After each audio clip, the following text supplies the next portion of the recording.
love a challenge, don't we? Yeah? Yes. It's how we learn, it's how we grow, and then there's that lovely buzz when you pull it off.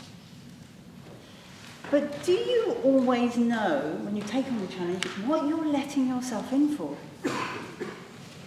Some people say that we should be careful what we wish for. Or maybe that doesn't matter. Maybe it's all about the challenge and what we learn. Who knows? My latest challenge started in May with an opportunity. I met a mentor on a mission. Her name's Lucy. She's a publisher, author, speaker. And she's on a mission to get more women to write and publish business books. A bit like Toastmasters contests, it's an area that's currently dominated by men. And what's in it for me? Well, I get to write a book, guided and supported by someone who really knows what she's talking about. And she's kind, and she's fun. Very important for me. Now, this was all a big deal for me because I've been wanting to write a book since I was 12 years old. Back then, my goodness, I was going to change the world.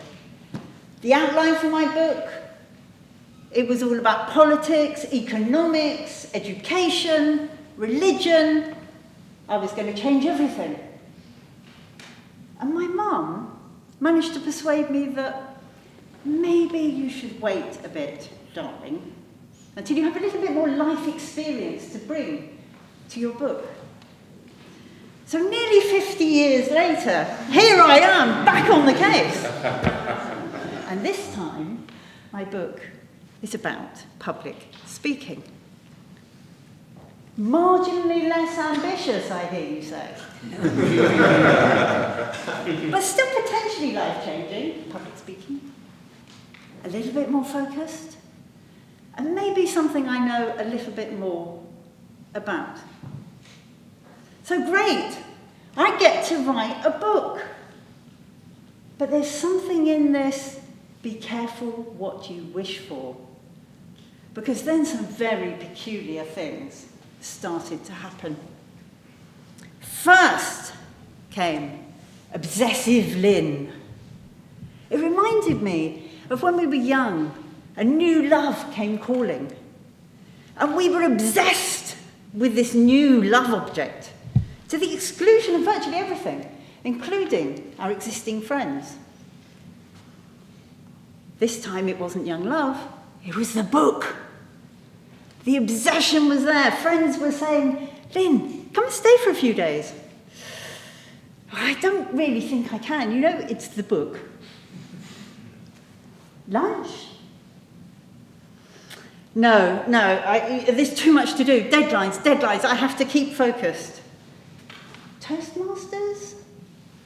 Oh no, I have to keep writing, not speaking, writing.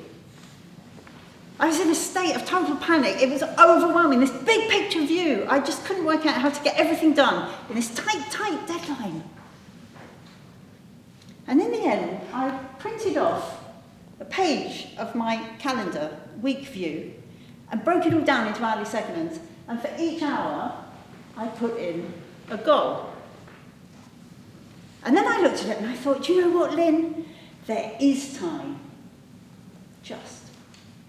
And so I took my calendar and I stuck it to the inside of my front door so that every time I walked around my flat, I could see it. And it reminded me, you can do this. I tried very, very hard to be a good mentee. I really did, I promise. And Lucy said, get it out of your head and onto the page. No reviewing, no editing, just dumping. Write it. I tried. I really did. But perfectionist Lynn, she wasn't having any of it. Perfectionism is apparently what happens to us when our brain hasn't learnt to accept that doing our best is enough. So there I am, writing away, no reviewing, no editing. And there's this voice screaming in my head, this is rubbish. This makes no sense. Lynn, there are typos everywhere. I didn't know what to do, I really didn't. And I asked Lucy and she said, just keep writing. Trust the process. There will be time for editing later. And while you're at it, for God's sake, give that perfectionist a gin and tonic and tell her to go and chill out somewhere. So I kept going. And then, Impostor Lynn showed up. Who do you think you are? Who on earth are you to write a book? Who cares what you think about public speaking? I really didn't know what to do at this point. And then a friend said to me, Lynn, think of all the things that you've achieved. Think of the times when people have asked for help and you've given them something useful. So I got myself a big piece of paper. Across the top, I wrote achieved. And then I wrote underneath it all the good things that were happening within the book and all the good things that were happening outside of the book.